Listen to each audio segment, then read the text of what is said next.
Big thanks to everybody that tuned in to my Goodyear Cotton Bowl preview between Texas and Ohio State. Much appreciated. And now today, I want to get into my preview of the Orange Bowl between Notre Dame and Penn State.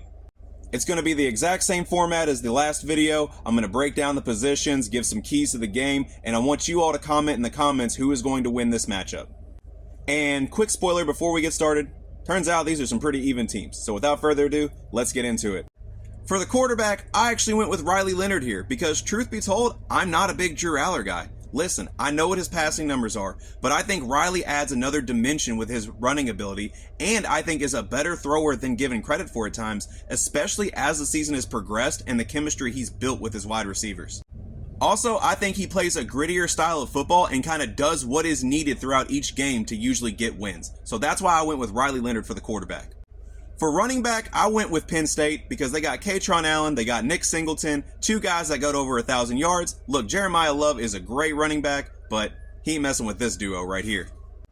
At wide receiver, truth be told, Penn State's wide receiver core is kind of buns, so I kind of by default went with Notre Dame on this one. Now, I will say, where they lack in wide receiver, they definitely do not lack in tight end, as they got the best tight end in the nation in Tyler Warren. For offensive line, I actually went with Penn State because, much to my surprise when I was looking at the numbers, Notre Dame is not a great pass blocking team. They're a great run blocking team, but Penn State is more balanced in both, so I went with them. For the defensive line, I had to go with Notre Dame. I think there's some dogs up there led by my guy RJ Oben as pictured here. Now, linebackers was tough because I actually like Jack Kaiser a lot, think he's a great linebacker. But that man, Abdul Carter, is different. That man is a demon getting after that quarterback. So I went with Penn State on my linebacker core. For the secondary, I had to go with Notre Dame because they got great DBs across the board. And of course, they're led by one of the best safeties in football in Xavier Watts. So this was an easy choice right here. For the kicker, I actually think Mitch Jeter for Notre Dame is the bigger name. But given the injuries and the inconsistencies this year, I had to go with Penn State on my kicking.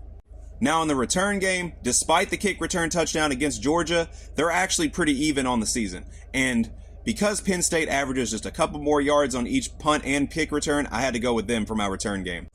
Now for the coaching staff. Starting with the head coaches James Franklin and Marcus Freeman, I actually went with even on this one. Even though in time I think Marcus Freeman will be the better coach, as of right now they're pretty even on the accolades board, so I just left it a wash. For the offensive coordinator, though, I went with Mike Denbrock. And this is the same guy who coached the Heisman Trophy winning quarterback Jaden Daniels last year. And if you tune into the podcast, you'll know that he played a big role in why one of my hot takes over the summer was that Riley Leonard was going to win the Heisman. I know that didn't come true, but still, Mike Denbrock is a hell of an offensive coordinator and why he wins this matchup. For my defensive coordinator, I went with Al Golden because he's coaching the second best defense by the numbers in college football this year, and I got to show this man some love. If you're keeping track of the position battles, it is actually tied for me at 6 apiece. Now let's officially get into some keys of the game. For Notre Dame, my first one is air it out, Riley, because I think they're going to want to stack the box and protect against the read option with Riley Leonard and Jeremiah Love, but if he can start chucking it and hit those receivers downfield, I don't think Penn State's going to have an answer for it.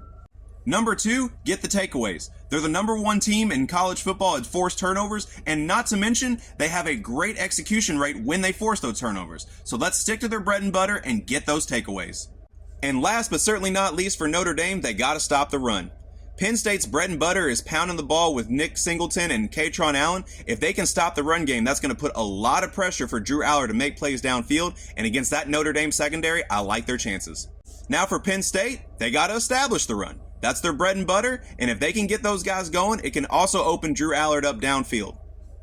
Number 2, they got to contain Riley in the pocket. If they let him get out and run, do what he does best, that's going to be a long day for that defense trying to chase him and Jeremiah Love around in that read option.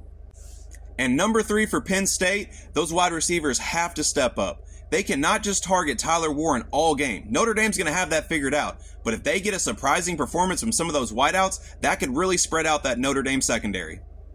But let me know in the comments who wins, Notre Dame or Penn State, and as always, like and subscribe to Less is More Sports.